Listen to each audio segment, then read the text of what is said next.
All right, the government says it intends to construct 200,000 houses in line with affordable housing.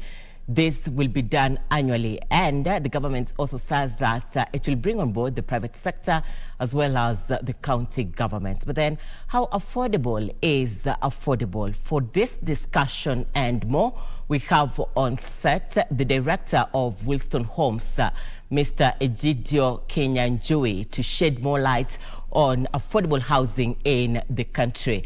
Welcome on set. Good afternoon. What is your take in regards to the government's plan to ensure we have these affordable houses in on time? But then, how do you look at it? How long will it take for us to have this as a reality? Good afternoon. The truth of the matter is, in Kenya, there's a lot of deficit when it comes to housing agenda. You can imagine how many numbers of people qualifies from their running institutions back pumped to the same market that there is a deficiency.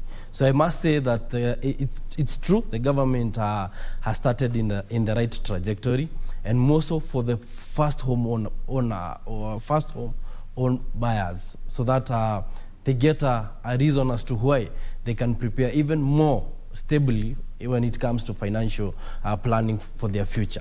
And last week, I think, the government rolled out a plan whereby the first home owner buyers will not be required to pay a stamp duty. I think these also a motivation factor for them to even buy as many homes as they can. And again, when we talk about deficiency, when it comes to home ownership, it is a reality in the market, because again, from the research that has been done, we have a deficiency of around 250,000 homes for everyone who has never had a home within the Nairobi metropolitan and basically even the larger towns in Kenya. But then we're looking at mortgages, even as we look at the realization of all these projects. Not everyone can afford a mortgage. Absolutely. How affordable is this affordable? Looking at what it takes to put up a house. It requires a lot of dynamics, away from the land acquisitions, now to the construction part of it. And again, we have to come to terms that not everybody can qualify a mortgage. Again, most of the financial institutions in Kenya would only require you at the point of you own that property per se. We've also had banks in Kenya introduce also the aspect of, or the element of, you surrender your title to them, they give you construction loans. So again, these are on the mortgages combined with financing aspect of the mortgage concept, again, would have not met the demand as yet. That is why you've seen private sector like Willstone Homes have come into the play so that we make it as affordable as possible. Again, in consideration of the people who are not employed by the civil government, the civil servant, or alternatively, the biggest parastatals, whereby they can that aid them with finances to make sure that they own homes. Again, our concept came in to also complement the mortgage concept, whereby as Willstone, we buy big chunks of land, subdivide it, and now at the subdivision come up with the architectural planning of the entire estate. Now again, putting up gated estate, whereby even government facilitating most of the things that they need to for their citizen becomes a little bit easier. Again, on onboarding at that particular point, we give people again a payment strategy or a payment mode that is a little bit longer and at the same time pocket friendly. That is why we make it as affordable as it should be. Even as we do that, there's been an issue in the past when it comes to a section of developers who delay the projects they go beyond the timeline that they agreed with the clients. And this has been very disappointing to these investors. What is the way forward? What should we do to avoid a repeat of this?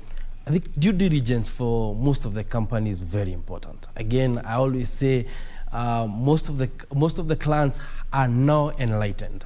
Not like previously we've had. Again, we've also had incorporation of systems whereby most of these people, most of the government services have been made digital. And I'll give you a good example of land registry. Earlier before, doing a search will take you some more time. But again, with the digitalizations of the services, becomes easier even when you're doing a due diligence. These have separated from real people doing clean and legit business, and at the same time, the quirks in the industry. You know, competition again has brought out the nature and capability of different companies being able to do whatever it is that they promise their customers they will do. And that is why you've seen in recent past, you've not heard of any major player collapsing off the system of doing their business. And this has brought a lot of credibility when it comes to even which company can do what. And again, history again judge everything right. And for this case, I will say what you've done sometimes also is used also as the strength for what you will do even in coming days. So again, it has also made it a very legit industry at the same time. And again, for those people who are not delivering, they have been pushed out of the business, though leaving the legit people in the business. However, I always say the right steps first.